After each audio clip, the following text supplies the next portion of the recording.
第201章，原来你也在这里。源于不同生命的黑色灵体之线出现在了克莱恩的眼中，但他并没有立刻延伸出自我灵性去尝试操纵。分辨并确认了哪些灵体之线属于莫索纳后，他咕噜喝了口麦芽啤酒，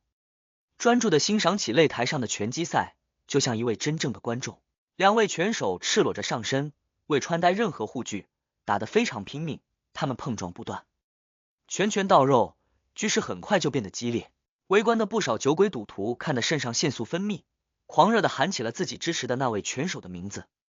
并高呼道：打死他，干死这个婊子养的。2楼，莫索纳也忘记了手中的雪茄，目不转睛的看着下方的擂台，一只手已紧紧握成了拳头。他周围的人们除了负责戒备周围可疑人等和屋顶楼下等重要区域，以至于不得不背对他的保镖护卫，注意力都不可避免的放到了那让人血脉奔张的拳击赛上。克莱恩再次抬手，咕噜喝了口啤酒，似乎因紧绷的气氛有点喘不过气来。这个时候，他的灵性悄然蔓延了出去，抓住了对应莫索纳的虚幻黑线。1秒、2秒、3秒，酒糟鼻的莫索纳刚想小幅度的活动下拳头，就像自己正在擂台上战斗一样，脑袋忽然发木。他只觉四周的场景一下变得有些奇怪，仿佛加装了好几层厚玻璃。莫索纳随即发现自己的思绪有明显的滞涩，发现脑袋里的所有零件都似乎突然生锈了。因为目标只是一个普通人，灵体强度远不如非凡者，克莱恩没用到20秒就初步控制住了对方。7秒，仅仅7秒，糟糕，出问题了，应该是能力比较特别的非凡者。经常与海盗来往的莫索纳对神秘世界并不陌生，所以才会花大价钱请非凡者保护自己。如果不是被酒色早早弄垮了身体，精神较为衰弱，状态意志不好，服食魔药大概率会失控，他都想让自己直接获得那超自然的力量。此时此刻，因为思绪滞涩且没有经验，莫索纳用了10几秒才弄清楚自己遭遇了袭击，当即前伸手臂，张开嘴巴，试图呼救。可是他的动作是那么的迟缓，喉咙里的声音是那样的微弱。身边那部分保镖则在专注的看着紧张而激烈的拳击赛，观众的呼喊又一浪高过一浪，而外围的护卫注意力都在可能来袭的地方。非重重保护里的雇主，明显的异常就这样被忽视了。等到比赛高潮暂时有所平息，部分保镖和手下回头望向老板时，只能看到莫索纳目光显得有些呆滞，双手的位置不是太正常，似乎还沉浸于拳击赛里，还焦急等待着最后的结果。这位黑道大佬的眼角沁出了泪水，努力松开五指，想让雪茄落地，引起注意。但他绝望的发现，自己的思维越来越迟缓，越来越僵硬，一个简单的动作都似乎要超过1分钟才能完成，而他的手指还在对抗着他的想法。啪！燃烧着的雪茄终于掉到了地板上，莫索纳的泪水沿着脸庞滑落于脖子。几名保镖发现了这件事情，刚要询问头是不是因为比赛而太过激动，莫索纳忽然埋身，边擦脸孔边捡起了那根雪茄。这场比赛不错，给最后的获胜者加钱。莫索纳弹了下雪茄，拉了拉衣领，嘴角咧开了一个充满笑意的弧度。他没具体说加多少钱，是因为克莱恩完全不了解行情，所以只能模糊交代。是的，新鲁恩党的莫索纳已经成为了他的傀儡，因为这位黑帮大佬只是普通人，灵体强度甚至弱于身体健康的正常人类，所以他只花了2分15秒。如果所需时间再久一点，他就要分心用幻术制造混乱，让保镖们只顾得上保护莫索纳，来不及发现他的异常。打死他！打死他！观众的呼喊声突然整齐，擂台上的较量进入了尾声，莫索纳也示意保镖们继续看比赛。等到一位拳手昏迷不醒的倒下，莫索纳抽了口雪茄道：去房间，我要休息一下。是，头儿，老板。他的保镖和手下们立刻簇拥着他进入2楼走廊，帮他打开了休息室的门，吩咐护卫们守住各个关键位置，不要进来打扰自己后，莫索纳来回踱了几步，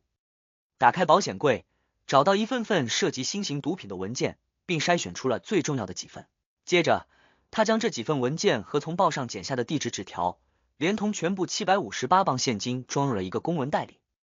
吱呀一声，他打开房门，喊来一位手下，把这个袋子扔到拐角巷的第3根路灯下。是，头儿，他的手下没有询问为什么，这是规矩。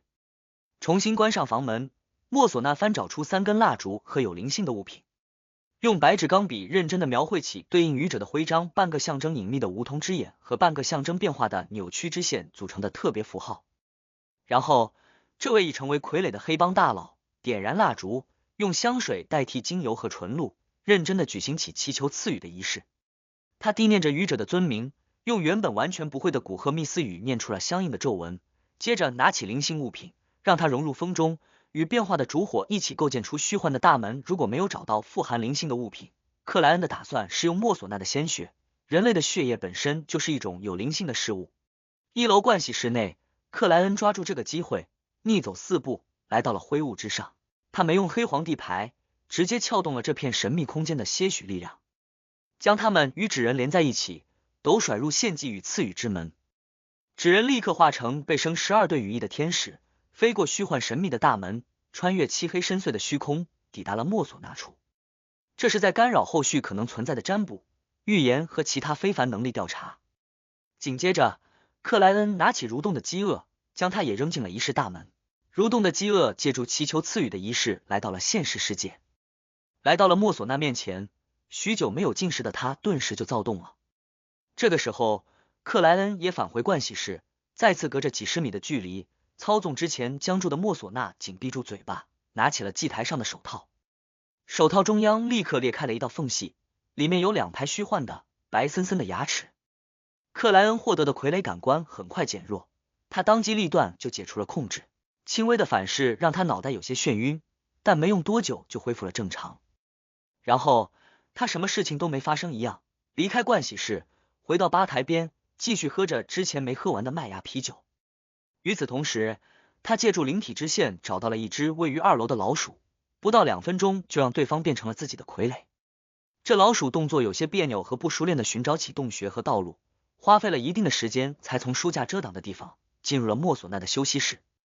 这个时候，地上正静静的躺着一只人皮制成般的薄薄手套，而莫索纳连衣服残渣都没有剩下。老鼠爬上桌子，叼起会有愚者对应符号的纸张，将它凑到了燃烧的蜡烛前。纸张迅速被点燃，化成了灰烬。熄灭掉那3根蜡烛，将它们弄回原来的地方后，老鼠来到蠕动的饥饿旁边，叼起了这只手套。然后他原路返回，离开了莫索纳的休息室。他一路潜伏至2楼对外的阳台内，无声无息爬了下去。1楼吧台处，克莱恩喝掉最后一口啤酒，放下杯子，慢悠悠站了起来。他按了按半高丝绸礼帽，双手插入黑色双排扣长礼服的衣兜内，步伐不紧不慢地越过那些酒鬼赌徒们，走到了街上。沿着煤气路灯的光芒，他速度正常的来到拐角巷，边抽出纸人，斗甩点燃，边捡起了第3根路灯杆下的公文袋。这个时候，一只灰色的老鼠叼着薄薄的人皮手套，从阴暗处窜了过来。克莱恩面无表情的再次弯腰，拿起了蠕动的饥饿。然后，那只灰色老鼠自行远去，爬入一个垃圾箱内，躺于那里，彻底失去了气息。而已然降临的夜色里，煤气路灯光芒照耀下的克莱恩，立在那里，不慌不忙张开五指，将蠕动的饥饿带到了左手，活动了下手指关节，适应了下手套。他揣好公文袋，经过依旧热闹充满活力的橡树酒吧，消失在了街道交叉口。将只剩下重要资料的公文袋贴上里面取出的地址条和邮票，放入街角的邮筒后，克莱恩变回格尔曼斯帕罗的样子，乘坐出租马车前往位于港口的另一家酒吧，那是安德森提供的海盗较多的一家酒吧。进了酒吧，克莱恩目光一扫，将里面大致的样子纳入眼中。突然，他看见了一道熟悉的人影。这人影身材中等，嘴唇发紫，褐色眼眸内藏着让人畏惧的强烈恶意，正是不死之王阿加里图的二副，赏金9500镑的屠杀者吉尔西艾斯。很显然，逃离危险海域出口后，告死号也来到了最近的托斯卡特岛周围，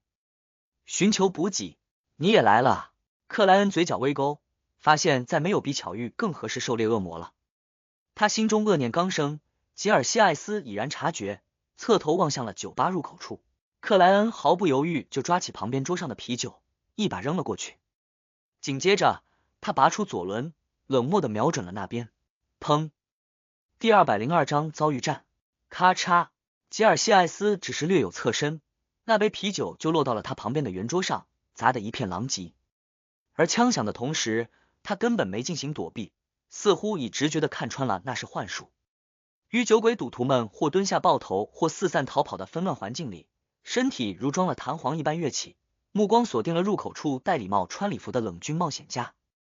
格尔曼斯帕罗。吉尔西艾斯瞳孔一缩，嘴巴张开，就要念出源于深渊的污秽之语。就在这时，克莱恩真正扣动了扳机，一枚仿佛刚从热水里捞出来的弹晶子弹射出，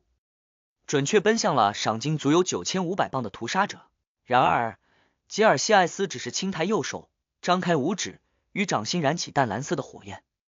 就让人难以想象的抓住了那枚子弹。子弹一下陷入囚笼，在淡蓝的火焰里凝固了下来，它随之迸发的阳光也仅能刚好抵消这一切。吉尔西艾斯的身旁，两道身影相继站起，一个是端起了双枪的短发女子，一个是戴着拳套的粗犷大汉。很显然，他来托斯卡特港寻找补给，不是自己一个人，或者说他在这里肯定有认识的合作伙伴。三个非凡者，吉尔西艾斯还可能是序列5。这一刻，克莱恩差点脱口而出对不起，打扰了之类的话语。袭击恶魔不能提前准备，必须依赖巧遇，而且不能有丝毫犹豫，否则对方立刻就察觉恶意，察觉危险了。但是这样的情况下，局势究竟对哪位更有利，真的很难说。克莱恩毫不犹豫转向，拿着左轮，从酒吧的人群里从下蹲的醉鬼赌徒头上，敏捷又快速地冲到了通往酒吧2层的楼梯口处。他刚闪了进去，一个淡蓝色的火球就砸到了楼梯边缘，并瞬间膨胀炸开。轰隆！楼梯底层垮塌了小半，整个酒吧都出现了摇晃，强烈的硫磺气味随之发散开来。吉尔西艾斯和他的2位同伙没有耽搁的越过了楼梯底层，疯狂的追逐着格尔曼斯帕罗。噔噔噔！克莱恩狂奔到了2楼，于途中快速开启了对灵体支线的探查，这让他轻松就找到了一个没有人类的宽敞房间，腰部一转，脚底一踩，就要转向进入，从窗口跃下，逃出酒吧。这个时候，吉尔西艾斯和他的2位同伴也追到了2楼，一看到这幕场景，立刻默契的分开，前者继续追赶，后两者进入同侧别的房间，要去下方拦截。而克莱恩等的就是这个机会，他忽然半转过身体，戴着全黑手套的左掌虚握住空气，拧动了一下。拿双枪的女子和戴拳套的大汉毫无察觉，毫无异常的继续了自己的行动，冲入别的房间，从窗户处跃下，一路远去，没有回头。他们分头拦截的目的和行为被克莱恩借助腐化男爵的扭曲篡改为了分头行动，这不会维持太久，但也让克莱恩获得了短暂的单对单机会。扑通，完成了扭曲的他顺势倒地，往屋内翻滚，避过了吉尔西艾斯连环射出的弹狼火球。轰隆之声不断，酒吧所在的建筑摇摇晃晃，似乎遭遇了地震。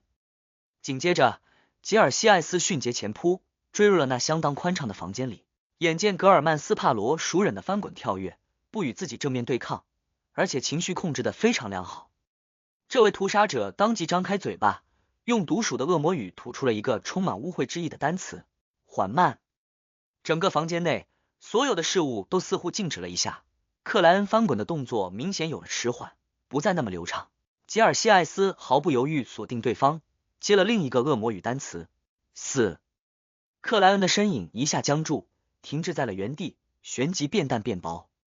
变成了一个沾满斑驳红锈的纸人。与此同时，戴半高丝绸礼帽、穿黑色双排扣礼服的他浮现于门边，探出戴斜翼黑色手套的左掌，握住把手，将摇摇欲坠的房门往内一拉，稳稳关住。哐当，外面的嘈杂消失了，房间似乎独立了出来，变成了一个坚固的囚笼。吉尔西艾斯见状，身体猛然膨胀，将衣物一寸寸撑裂。他瞬间变成了一个接近3米的庞大生物，皮肤看似暗淡，实则深黑斜翼，头顶山羊角弯曲伸出，布满了数不清的神秘花纹，背后一对蝙蝠羽一般的巨型翅膀展开，缠绕着淡蓝的火焰，散发出强烈的硫磺味道。嗖嗖嗖，一枚枚淡蓝的火球万炮齐鸣般射出，覆盖了门边区域。与此同时，吉尔西艾斯眼中猩红大盛，口中再有污秽至极的恶魔语吐出：堕落。这同样是范围攻击，眼中淡蓝冲色，克莱恩戴着协议又尊贵手套的左掌一下握紧，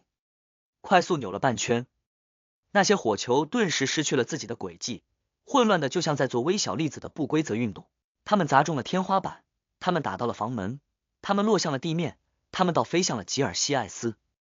一时之间，房间内轰隆之声连绵起伏，因扭曲力量产生的封印效果遭受了强烈的摧残和动摇，但依旧未出现明显的被破坏迹象。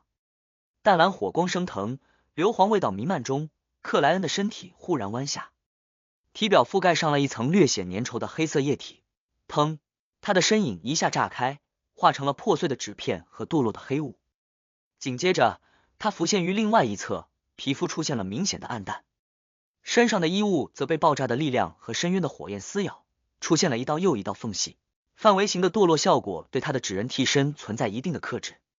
让他不可避免地承受了一定的影响，而爆炸的余波非克莱恩能控制的事物，同样对他造成了伤害。但是，早在刚一见面的时候，他就送了吉尔西艾斯一杯啤酒，完成了贿赂，让针对自身的攻击与控制效果被较大幅度削弱了。吉尔西艾斯明显没想到格尔曼斯帕罗并没有受到太严重的堕落影响，刚拉出一把纯粹由火焰构成的宣赫长刀，还未来得及展开速度与力量皆倍的疯狂攻击，就看见对方左掌的手套变得仿佛黄金打造而成。克莱恩眼中两道刺目的闪电瞬间钻出，精神刺穿！啊！吉尔西艾斯顿时发出了一声凄厉的惨叫，脑袋里仿佛被灌入了100瓶圣水。他实战经验丰富，知道精神遭遇冲击的自己，后续肯定会受到一连串的毫不停歇的打击，于是本能就化成了漆黑的液体，向着地面，向着周围散去。这些液体仿佛人心底最险恶、最见不得人的欲望集合体，以污染一切的姿态席卷整个房间，涌向了格尔曼斯帕罗。这姿势摆的实在是太完美了。遭遇战，对任何一方来说，都会存在准备不足、了解不够的问题。还好，我一直记得面对疑似欲望使徒的非凡者时，必须彻底的收敛欲望和情绪。克莱恩没有躲避，左掌的手套迅速染上了纯粹明净的阳光。他双臂张开，让一道缠绕着金色火焰的神圣光柱落下，照亮了这里每一个角落，每一处阴影。光柱打在了那些漆黑液体最浓郁的地方，并向着四周波及，涟漪式散开。这明亮又圣洁的光芒里，漆黑的液体飞快蒸发，消失了大半。吉尔西艾斯匆忙凝聚身体，在靠近窗户的地方重新成型。他依旧维持近3米高的恶魔状态，心中一如既往的冷静，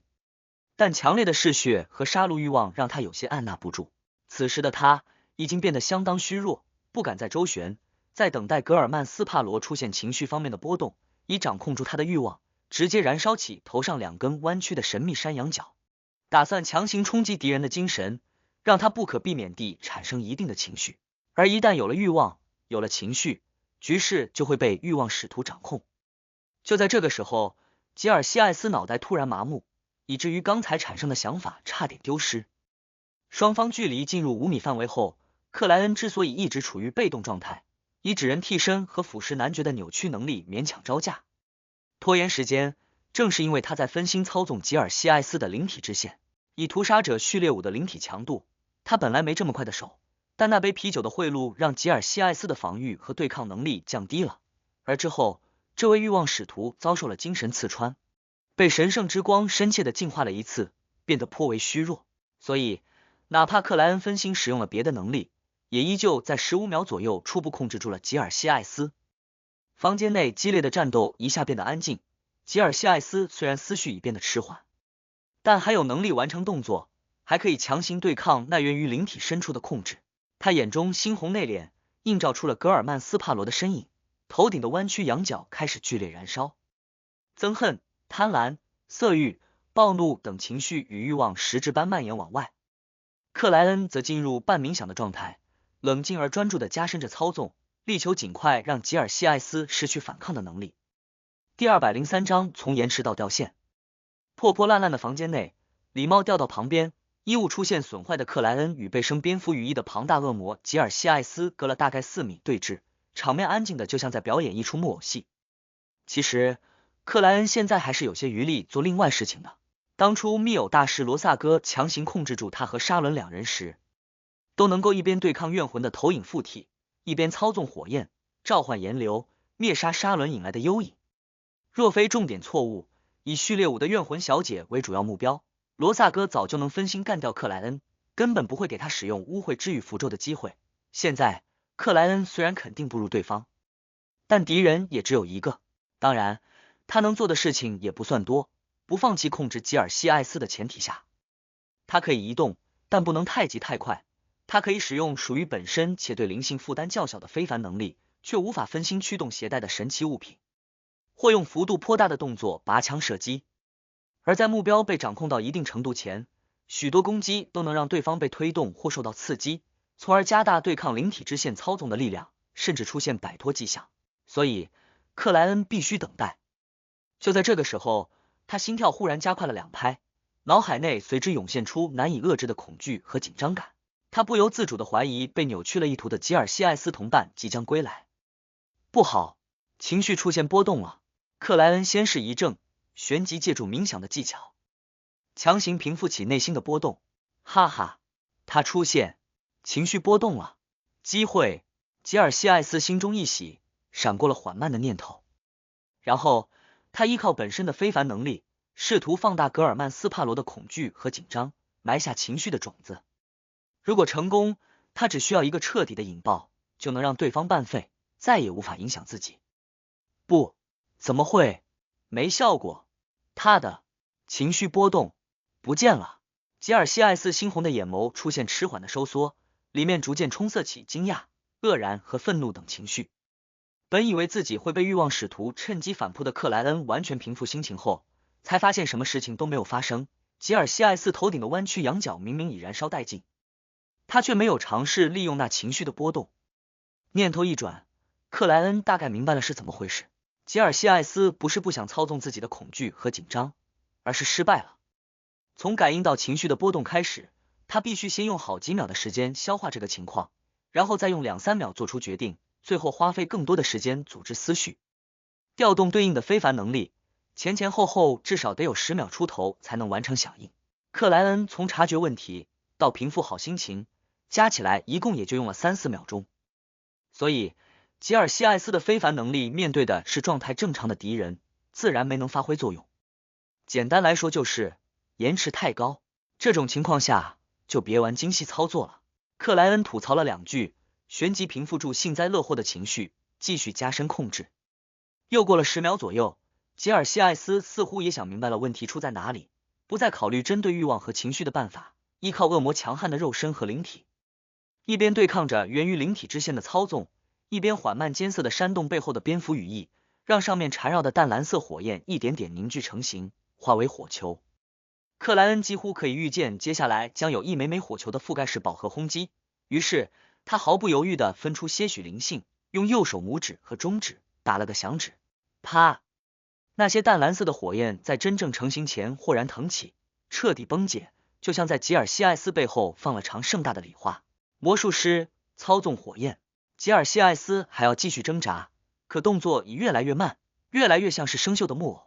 以至于克莱恩轻松移动脚步，就躲开了他拼尽全力发出的恶魔语。3秒、2秒、1秒，克莱恩忽然停住，目光锁定了吉尔西艾斯失去弯曲羊角的头部。此时距离完全控制住这位欲望使徒，将他转化为傀儡，至少还有2分半钟，但克莱恩没有这个打算，他从开始就没有类似的打算，这太耗费时间了，而吉尔西艾斯的同伙必然能在此之前赶回来。克莱恩从始至终的目的只有一个，那就是操控到一定程度，让限度内的攻击不会帮助吉尔西艾斯摆脱困境。猩红的眼睛，狰狞的面容，流着唾液的尖牙映入了克莱恩的眼睛，他张开嘴巴发出了一个单词：砰。空气弹，序列5的空气弹，这已经堪比蒸汽步枪射出的子弹。砰！空气弹准确命中了吉尔西艾斯的额头，打得他往后仰起了脑袋，扯动了一下灵体之线。他的眉心位置出现了一个不算太深的血色孔洞，整体并未受到致命的伤害。对恶魔、对欲望使徒来说，他们浑身上下都仿佛披着一层厚重的坚硬的盔甲，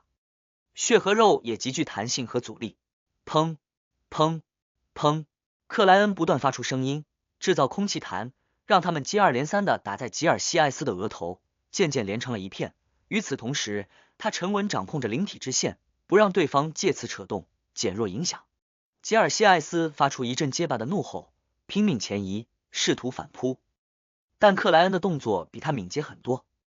而他液化的打算也因为灵体之线的控制，毫无疑问的失败了。砰！又是一枚空气弹命中，彻底粉碎了吉尔西艾斯的前额，钻入了他的大脑。砰砰砰！后续的子弹陆续飞入，一枚接一枚。砰！吉尔西艾斯的头盖骨终于被掀开，里面的大脑布满深深的黑色的沟壑，此时已一片模糊。这位赏金9500磅的屠杀者气息开始飞快消散，但没有合拢双眼，因为他已经失去了双眼。他一顿一顿的迟缓倒地，克莱恩一步一步地靠拢了过去，伸出了左掌，手套的掌心位置当即裂开了两只鲜红的眼睛。寒冷阴森的微风随之出现，屠杀者吉尔西艾斯的灵体连同黑雾般的非凡特性，惨叫着钻进了蠕动的饥饿内，固定于空白的那根手指。很快，手套又一次变黑，但这回深邃而纯粹，像是由无数同色的小点蠕动着一层又一层的聚合而成。克莱恩感应了2秒，有些失望又有些欣喜的走向了玻璃破碎的窗边。放牧吉尔西艾斯的过程里，他其实有思考自己希望得到哪些非凡能力，不希望获得哪些。答案是最不想要恶魔的危险预感，因为这必须一直开启蠕动的饥饿，并保持在吉尔西艾斯的灵魂处，而这意味着每天得给手套一个人当食物，非常不方便，并且这与他本身的占卜家能力存在一定的重复。至于制成傀儡后，恶魔的危险预感是否还会有用，克莱恩认为是，但只针对傀儡自身，与操纵者无关。克莱恩最希望抽到的非凡能力，则是欲望使徒对情绪波动的利用和污秽之语里任意一项，最好是死和堕落之一。此时此刻，他运气不错的得到了3种非凡能力，其中一个正是污秽之语，但并非死和堕落，而是缓慢，这能让7-8米范围内的所有目标动作瞬间僵硬，甚至出现停滞，不过只能维持2秒左右的影响。第二个非凡能力则是岩浆之剑，它能制造一把具备极高攻击力的外形如刀的火焰巨剑，一击就可以直接斩断粗大的石柱，切口仿佛被融化过，是吉尔西艾斯疯狂进攻时的选择。第三个是硫磺火球，不仅能制造威力不错的爆炸，还可以让沾染到火焰的人和物中毒。如果配合恶魔化的能力，能一次发射10几20枚，没有则最多3枚，还算不错。岩浆之剑对非不死非污秽生物的伤害明显高于光之祭司的神圣之光。克莱恩来到窗边，正好看见吉尔西艾斯同伴远去的背影，没有摆脱影响，不，从时间上计算，他们肯定已经摆脱，返回到了不远的地方，现在是逃跑。他们能感应到吉尔西艾斯的死亡，有点奇怪啊。克莱恩回过头去，看见吉尔西艾斯的尸体依旧保持着恶魔状态，并未因死亡而解除变化，缩成人类。他看了2秒，隐约有了个猜测，类似恶魔化的能力呈现的是本身接近失控时的状态，只不过还有理智，还可以控制时能变回来，反之就始终保持。克莱恩没有耽搁，翻动了下恶魔的尸体，发现因为吉尔西艾斯的巨大化，他的衣物裤子全部撕裂，导致钱夹钞票等掉落了一地，并在之前的火球覆盖攻击和硫磺火焰燃烧里惨遭损毁。克莱恩刚要收回目光，突然发现巨大恶魔的胸口有事物在闪耀，那是一节纯粹由血液组成的细长晶体，淡淡的硫磺味弥漫四周。这是什么？克莱恩微皱眉头，想不出答案。吉尔西艾斯的非凡特性明明已经进了蠕动的饥饿，他的尸体怎么还会吸出奇怪的东西？克莱恩疑惑的闪过了这么个念头。而且作为不死之王的二副，吉尔西艾斯竟然没有一件神奇物品或封印物，这有点超乎他的预料。第204章难以完成的仪式。想了一阵，没有答案的克莱恩因为出现危险预感，遂收起了那根细长的血液晶体，接着弯腰又审视起失去半个脑袋且恶魔化的吉尔西艾斯，不知道这样还能不能拿悬赏，能拿多少？我不知道这边的军方联络人员是谁啊？拍电报给乌斯肯特，这一来一回，加上他远程操作的时间，没有3-4天肯定弄不好，我明天就得离开了，而且也少不了给中间人好处。他嘀咕了几句，走到一边，捡起有明显胶痕的半高丝绸礼帽戴到了头上，然后他拖着沉重而庞大的恶魔尸体，一步一步来到门边，伸手拉开了房门。呜的风声刮入，屋内的安静一下消失。克莱恩掐手指关闭掉灵体之线，继续拖着狰狞可怕的恶魔尸体，穿过走廊，沿着楼梯下至一层。此时酒吧内已没剩下几个人，桌倒已翻，碎片一地，满目狼藉。克莱恩经由破损严重的楼梯口进入大厅，环顾一圈，找到了正愁眉苦脸缩在吧台后的老板，他聘请的保镖没剩几位，散于四周。大，克莱恩一步一步走了过去，身后的恶魔尸体撞开了不少桌椅。你想做什么？老板往后退了一步，扯着嗓子问道。他的保镖们战战兢兢地聚拢了过来，眼神飘忽，身体各有所向，似乎一旦出点意外，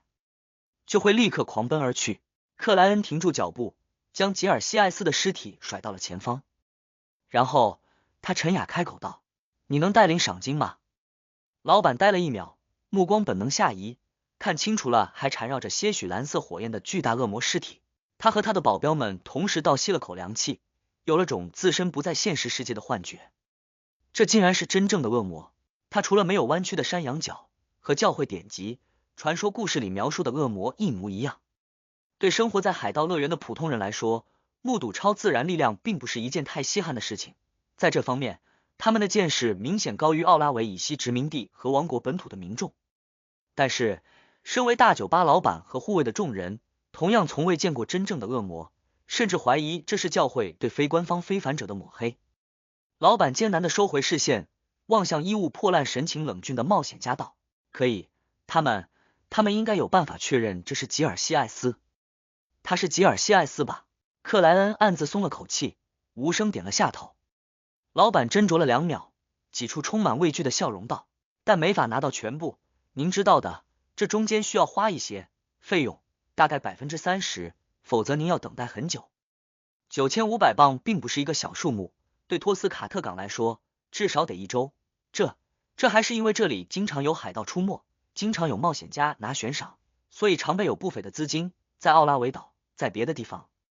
也许得2周，甚至1个月。9500镑确实不是一个小数目。克莱恩清楚地记得，当初在廷根市时，职业者小队1个月的预算也才1000镑的样子，还是教会和警察部门分担。他想了想，对酒吧老板道：“你认识我吗？”认识。老板忙不迭点头。克莱恩扫了所有人一眼，继续问道：“你能查到我住哪里吗？”可以。老板不敢撒谎。克莱恩嗯了一声，用平铺直叙的语气说道：“明天中午前送6000镑赏金过来。6000镑，这比70%还少，少了600多镑。”老板一下愣住，没想到疯狂冒险家还会主动降价。能办到吗？克莱恩再次问了一句。额外的650镑是他对酒吧的赔偿，毕竟这里的情况相当惨。不过这种话是不能由疯狂冒险家自己说出口的，他相信酒吧老板也不是什么慈善家，肯定不会把多余的钱上交给别人。老板认真思考后回答道：“能，哪怕官方的流程确实没那么快，他也不担心什么，因为他打算先借部分钱，连同自身的积蓄，将格尔曼斯帕罗需要的赏金垫上。一次能赚好几百镑的生意并不多，绝不能放过。”克莱恩点了点头，没再开口，转过身体走向了酒吧大门处。临近门口时，他从衣兜里掏出几枚黄澄澄的铜币，将它们扔到了旁边一张未倒的小圆桌上。叮叮当当，这些硬币翻滚至平息，总计8便士。做这样动作的过程里，穿着黑色长礼服的克莱恩脚步未有停息和缓慢，背影很快消失在了大门处。他这是什么意思？老板又诧异又茫然的开口道。绝大部分保镖带着同样的表情摇头，示意自己也不知道格尔曼斯帕罗丢硬币的意图是什么。唯一一位原本守在大门处的保镖皱眉想了想，不太确定的说道：“他刚进来的时候有拿走别人一杯啤酒，扔给了吉尔西艾斯，这是那杯啤酒连带杯子的钱。”酒吧内又一次安静了下来，老板和几位保镖虽然不能接受这样的解释，但却莫名觉得这相当符合疯狂冒险家格尔曼斯帕罗的风格。又毁了一套衣服，这差不多9磅啊，还好这次收入不菲。明天重新再配一套。拐入别的街道后，克莱恩停住脚步，审视了下自己的状态。他没急着返回住宿的旅馆，先是按照新鲁恩党老大莫索纳提供的资料，找到了一位被毒品控制、帮黑帮做了许多坏事，甚至伪造情节杀害证人的警察，用通灵的办法确认了对方的罪行，然后让蠕动的饥饿享受了真正属于今天的大餐。做完这件事情，克莱恩乘坐马车回到旅馆，进入了房间，稍作布置，他利用仪式将蠕动的饥饿和细长的血液晶体带到了灰雾之上，坐至青铜长桌最上手。克莱恩毫不犹豫拿起手套，释放了光之祭司的灵魂。这位序列5的强者是个面容清瘦、气质儒雅、举止随和的老者，他套着简朴的白色圣职人员长袍，向灰雾笼罩里的神秘存在行了一礼，表示了感谢。克莱恩轻轻颔首，算是回应，接着直接巨线执笔，书写下一条占卜语句。太阳途径序列7以上的魔药配方靠住已备，他开始用梦境占卜的方式通灵。灰蒙蒙的天地很快有了变化，他看见刚才那位光之祭司在充满阳光的书房内展开了一张褐色羊皮纸，上面用古弗萨克语抄录着一份配方。序列6，公证人。主材料：长者之树的根茎结晶1份，气灵鸟的尾羽5根。辅助材料：光辉气灵树的汁液100毫升，金边太阳花1朵，白边太阳花1朵，水蕨汁液5滴。画面停顿几秒后，水波浮动起来，重新构建出了一个到处都有黄金雕像的奢华殿堂。殿堂内，一位蒙着纯净光芒让人不敢直视的男子对下方的半百老者道：这是光之祭司的魔药配方，记住，驱除黑暗，赞美太阳。老者激动应承，展开了手里的古旧羊皮纸。序列5，光之祭司。主材料：黎明雄鸡之王的红冠，纯白光辉石1块。辅助材料：迷迭香5克，金手柑汁液7滴，盐水10毫升，黎明雄鸡之王的血液60毫升。仪式：在纯粹的黑暗中，将全身埋入正常不会融化的冰块里，然后服食魔药。画面很快消失，再没有多余的内容。克莱恩对此并不意外，他很清楚，涉及半神领域的时候，7大教会往往都是直接提供魔药和仪式，不会给予配方。这个时候，那位光之祭司的身影已经由于强行的通灵消散了大半，他痛苦的表情随之暗淡，头部上仰，双臂往外打开，做出了拥抱阳光的姿势，赞美太阳。这位光之祭司闭上眼眸，虔诚开口，这是他说的最后一句话。他的灵体迅速崩解淡化，坠入灰雾，彻底消失。一位前信者。克莱恩叹息着评价了一句，接着快速回想梦中所见，将配方抄录了下来。公证人的主材料之一是长者之树的根茎结晶，我记得正义小姐的心理医生魔药需要长者之树的果实，这么看来，观众和太阳真有可能在高序列互换。光之祭司的仪式对一般人来说，困难的是找到正常不会融化的冰块，而小太阳不同，神奇之地的活人身处纯粹的黑暗里，有可能消失不见，得想个规避的办法。驱除黑暗，赞美太阳是扮演法。克莱恩思索了一阵，拿起了吉尔西艾斯体内析出的细长血液结晶，他考虑了好几秒，认真写下了对应的占卜语句。他的来历拿着物品和纸张，克莱恩又一次默念语句，进入了梦境。他在灰蒙蒙的世界里看见了那艘2头高高翘起的巨大帆船告死号，看见吉尔西艾斯攀爬软梯上至甲板，这位欲望使徒双脚刚一踩稳，甲板缝隙里就弥漫出了粘稠的黑雾，它充满堕落邪意的味道，将吉尔西艾斯完全笼罩入内，污染腐蚀了他身上所有闪烁灵光的物品，包括他本身。雾气们飞快收缩，钻进了吉尔西艾斯的胸口，颜色逐渐变红，仿佛血染。最后，一切恢复了正常。吉尔西艾斯单膝跪地，面朝甲板道：您的意志就是我的意愿。伟大的告死号。画面随之破碎，克莱恩睁开了双眼，他坐直身体，看着那细长的血液晶体，若有所思的无声自语道：告死号是活的，一件具备活着特性的封印物，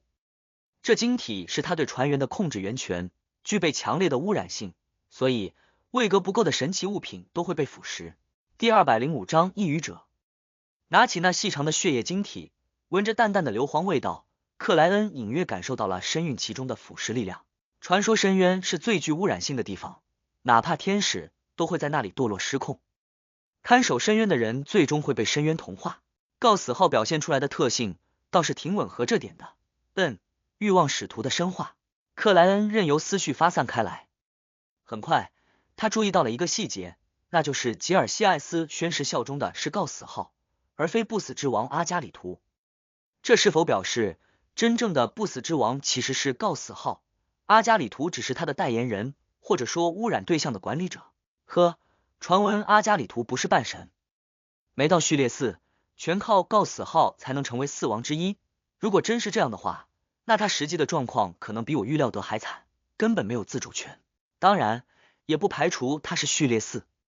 与告死号是合作关系的可能。魔鬼嘛，总是狡诈，喜欢误导别人。克莱恩沉吟了几秒，又一次尝试起占卜，看能否获得那细长血液晶体用出的启示。他并不担心这会惹来大麻烦，或者说他已经准备好迎接大麻烦，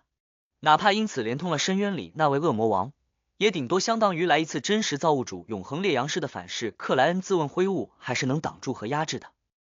这是第一次，不会被锁定位置，问题不大。而且刚才也占卜过来历，并没有什么危险，所以告死号肯定不是序列0位阶的恶魔。咦，这不是显而易见的事情吗？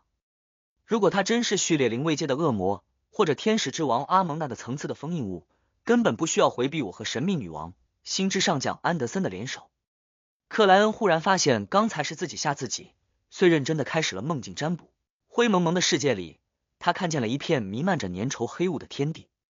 由深色的巨大肉疙瘩组成的怪物蠕动着靠近，枪体内迸发出了愤怒的嘶吼声。异语者，画面一转，出现了一座式样古老、泼洒着鲜血的祭台，上面铭刻着一个又一个满是污秽感的单词和符号，仿佛在呼喊着什么。灰蒙蒙的世界随之破裂，克莱恩缓慢睁开了眼睛，坐直了身体。他手指轻敲斑驳长周边缘，无声自语道：异语者是指告死号变成封印物前，是一位来自深渊的异语者，还是说他是深色肉疙瘩组成的巨大怪物，被异语者杀死，成为了封印物？呵呵，不管怎么样，最终肯定有一条船参与，否则不会固化成现在这个样子。从那让人接近失控的大笑声看，告死号对应异语者的可能较大，可以初步判断他不是0分级的封印物，否则不死之王就该是4王之首了，大概序列3。而且阿加里图和他的搭配明显不理想，发挥程度不是太高，顶多序列4的样子。那个有污秽和呼喊意味的祭台象征着血液晶体可以用来召唤高位恶魔，比如一位异语者根本不懂得怎么召唤高位恶魔，也没这个打算的克莱恩随手就将细长的血液晶体连同光之祭祀留下的发亮晶石非凡特性丢进了杂物堆里，并非常敷衍的为前者命了个名，异语者的气息。做完这件事情，克莱恩谨慎的又尝试起另一项占卜，那就是确认自己今晚是否会有危险，来自不死之王阿加里图的危险。其实他对占卜的答案已经有一定的预料，那就是不死之王阿加里图不会上岛。这一是因为托斯卡特有位隐藏的半神，普通非凡者不清楚，4王却多半有一定的了解，而阿加里图几乎不会和别的半神发生正面冲突，强行进入对方领地不是他的风格。二是基于克莱恩之前的猜测，可以得出一个结论，阿加里图根本不敢离开告死号，而告死号没法开上岸来。果然，克莱恩获得了今晚非常安全的启示，这就意味着他不需要变化样子，搬去别的旅馆。第二天上午9点多，克莱恩刚走到1楼餐厅，找了个位置坐下，就看见安德森·胡德不知从哪里钻了出来，一屁股焊在了对面。这位最强猎人边用手指梳理金色的短发，让他再次变成3七开，边望着格尔曼斯帕罗，啧啧笑道：厉害啊，1对3的情况下还能猎杀吉尔西艾斯，你驮着恶魔尸体下楼的样子已经传遍整个托斯卡特港了。嘿，据说所有背着赏金的海盗都决定远离你的视线，不出现在你5公里范围内。自从认识弗兰克里后，就几乎戒掉牛奶的克莱恩抬手点了杯咖啡，加1条白面包，2片吐司，1根烤猪肉肠和1碟黄油，然后非常平淡的回应道：你的情报能力不错。安德森笑了一声道：这是一位猎人必备的素质。嘿，托斯卡特的冒险家们都在讨论一个严肃的问题了，究竟谁才是最强猎人？见格尔曼斯帕罗抬头望向自己，目光冷漠，含义不明，安德森的笑容一下卡住，讪讪说道：他们都选择了你。哈哈，这里毕竟是苏尼亚海，不是迷雾海，为什么你要补后面这句？这样很容易挨揍的。克莱恩状似不经意的随口问道。还有呢？安德森忽然觉得自己的理解能力有了障碍。还有哪些情报？克莱恩更加详细的重复了一遍。还有，安德森突然挤眉弄眼，新鲁恩党的莫索纳昨晚神秘失踪了，在数不清的保镖保护中，在自己的房间内神秘失踪了。官方的说辞是莫索纳已经死亡，原因可能是祭祀邪神或召唤恶魔。嘿，没人相信这点，因为风暴教会收到了一封匿名信，里面详细记录了莫索纳的犯罪事实，并提供了证据。他盯着格尔曼斯帕罗，期待这位疯狂冒险家给出更多的信息。他清楚的记得格尔曼斯帕罗昨天下午问过谁该杀，而自己的答案就是新鲁恩党的莫索纳。克莱恩嗯了一声，未说多余的话语。就在这时，一道人影冲进旅馆，四下看了一眼，欣喜的朝着克莱恩走了过来。他正是之前酒吧的老板。斯帕罗先生，老板取下中间凹陷的软帽，行了一礼道，那边已经确认，但还需要走2天的流程，毕竟数目太过巨大。呵呵，我知道您今天肯定就会离开，所以为了不耽搁您的行程，我决定将赏金垫付给您。这一部分是酒吧的流动资金，一部分是我向几位朋友拆借的欠款。您点数一下。他故意说的这么详细，就是要在挣钱之外，向格尔曼斯帕罗展现自己的善意，教好这位疯狂的冒险家。至于这是否会引来不死之王报复的问题，他并不担心。很多时候，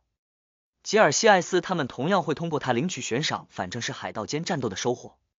额外领一份钱，谁都喜欢，这属于海上的潜规则。克莱恩点数了下厚厚的6000磅钞票，将它们分成几叠，放入了不同的口袋，然后点头道：不错。酒吧老板松了口气，警惕的环顾一圈，压低嗓音道：您要小心，不死之王报复心很强，可能会在外海拦截您乘坐的船只。他没敢说自己有渠道可以安排人潜入某些船只隐蔽离开，